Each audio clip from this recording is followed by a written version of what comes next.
what's really happened is every program we started began with the seed of a person. Basically, for example, an unwed mother showed up here. She had nowhere to go.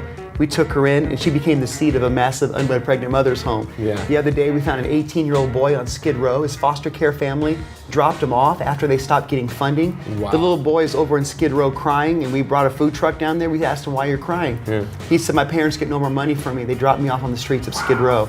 And that boy came in, and we began to understand that God would send us a seed of the next ministry idea. Wow. And it was always people. It was always individuals. Yeah. And everything that's ever happened, it's usually a face-by-face confrontation of need and of a hurting person. Right. And then acting upon that and growing and expanding.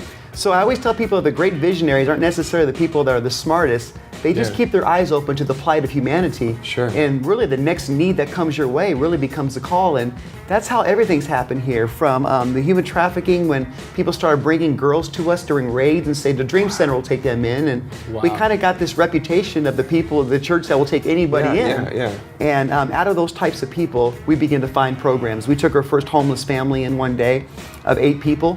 And I said, you know what? I believe God's calling us to do a family floor. 3 months down the road, there was 170 people that were living there in this building here now today who were homeless families. And I began to understand that oftentimes, many people spend their life paralyzed by fear. Sure. They feel like they have to have the perfect plan to reach out to someone and make a difference. Right. But there really is no perfect plans. They're just compassionate ones. And we just decided that we were going to get the best idea we could, the best strategy, and then just help people, and then let the need and the hurt in the process begin to teach us what we need to learn along the way. Because really, there's always variables when you're dealing with hurting people. You can't figure it all out from the beginning anyways. Yeah, exactly. So you might as well get the best strategy you can. It might not be the same strategy you have 1 year down the road. Sure. But give God something to bless as you step out in faith.